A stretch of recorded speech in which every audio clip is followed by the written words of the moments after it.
வணக்கம் நண்பர்களே, முக்கிய செய்திகளை இந்த பதிவில் பார்க்க போகிறோம். நம்ம நாட்டில் ஒரு வருஷத்துக்கு லட்சக்கணக்கான பேர் டெங்கு காய்ச்சலில் பாதிக்கப்படுறாங்க. நூற்றுக்கணக்கான பேர் டெங்கு காய்ச்சலில் இறந்தே போகிறாங்க. இதை தடுப்பதற்கான தடுப்பூசிக்கு நம்ம மத்திய அரசாங்கம் ஒப்புதல் வழங்கியிருக்காங்க. கியூ டெங்கா அப்படிங்கிற தடுப்பூசி 4 வயசுலேருந்து 60 வயதுக்குட்பட்டவர்களுக்கு இந்த தடுப்பூசி போடலாம் அப்படிங்கிற ஒப்புதல் வழங்கப்பட்டிருக்கு. மருந்து கட்டுப்பாட்டு அமைப்பு இந்த ஒப்புதலை வழங்கியிருக்காங்க. ஹாப்பியான ஒரு நியூஸ் இது நம்ம நாட்டை பொறுத்த வரைக்கும். இது ஒன்று. ரெண்டாவது என்ன பார்க்க போகிறோம்? திமுகவுடைய முரட்டு உடன்பிறப்பு ஒருத்தர் கதறிக்கு இருக்காரு. என்னன்னா, சமீபத்தில் திமுகவுடைய பொதுச் செயலாளர் துரைமுருகன் அவர்களுடைய பேத்திக்கு நிச்சயதார்த்தம் நடந்துச்சுல, கதிரானந்துடைய பொண்ணுக்கு. இப்போ என்ன விஷயம்னா, திட்டக்குடியில் மாப்பிள்ளை பார்த்தீங்கன்னா டிவிக்கு அலுவலகத்தை திறந்து வச்சிருக்காரு.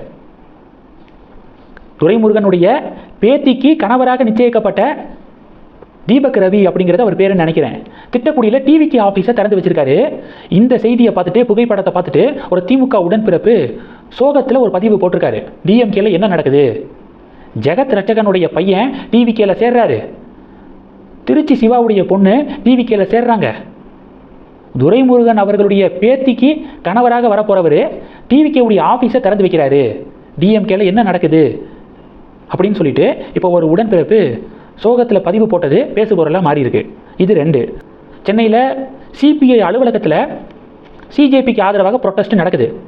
இதில் பார்த்தீங்கன்னா இந்த எஸ்எஃப்ஐயை சேர்ந்தவங்க, ஸ்டூடெண்ட் ஃபெடரேஷன் ஆஃப் இந்தியா, இடதுசாரி மாணவர் அமைப்பு இருக்காங்களே, அவங்க உள்ள புகுந்து சம்பந்தமே இல்லாமல் டிவிகே கவர்மெண்டெல்லாம் விமர்சனம் பண்ணிக்கிருக்காங்க.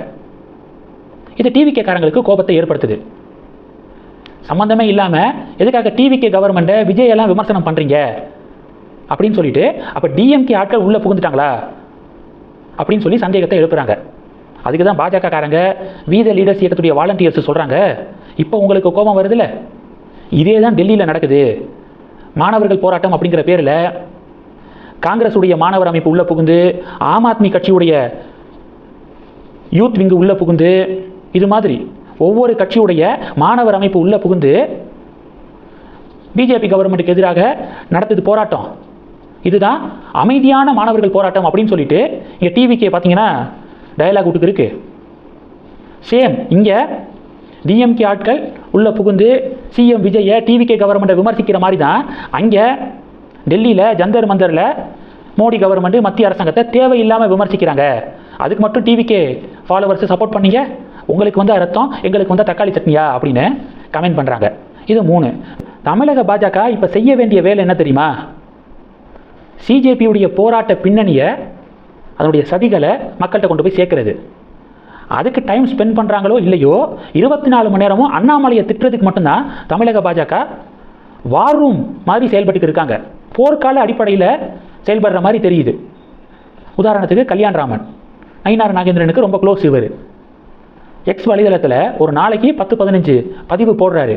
10-15மே அண்ணாமலையை டார்கெட் பண்ணி தான் இருக்குது. காங்கிரஸ் டிஎம்கேவை டார்கெட் பண்ணி அவங்களுக்கு கவுண்டர் கொடுக்குற மாதிரி ஒரு சிங்கிள் போஸ்ட் கூட இவரெல்லாம் போட மாட்டாரு. முழுக்க முழுக்க அண்ணாமலை விரோத, அண்ணாமலை எதிர்ப்பு போஸ்ட்டை தான் அவ்வளவு தமிழக பாஜக முக்கிய புள்ளிகள் போஸ்ட் பண்ணிட்டு இருக்காங்க. இதுக்கு முன்னாடி தான் அப்படி பண்ணீங்க.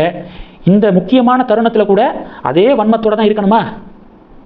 அண்ணாமலை எதிர்ப்புக்கு கொஞ்சம் ரெஸ்ட் விட்டு ஆக வேண்டிய வேலையை பார்த்தா 2-3 பேருக்காவது மக்களுக்கு போய் சேரும். சிஜேபி பண்ணக்கூடிய அட்டூழியங்கள் போய் சேரும். ஆனால் அண்ணாமலை அண்ணாமலை அண்ணாமலை அப்படின்னு இவங்க வன்மத்தோடு இருக்கிற வரைக்கும் தமிழக பாஜக உருப்படுறதுக்கு வழியே இல்லை, வாய்ப்பே இல்லை. இந்த செய்திகளை பற்றி உங்களுடைய பார்வைகளை மறக்காமல் கமெண்ட் பண்ணுங்கள். தொடர்ந்து கனெக்டில் இருங்க. அடுத்தடுத்து நிறையா பதிவுகளை பார்க்க போகிறோம். நன்றி. ஜெய் ஹிந்த்.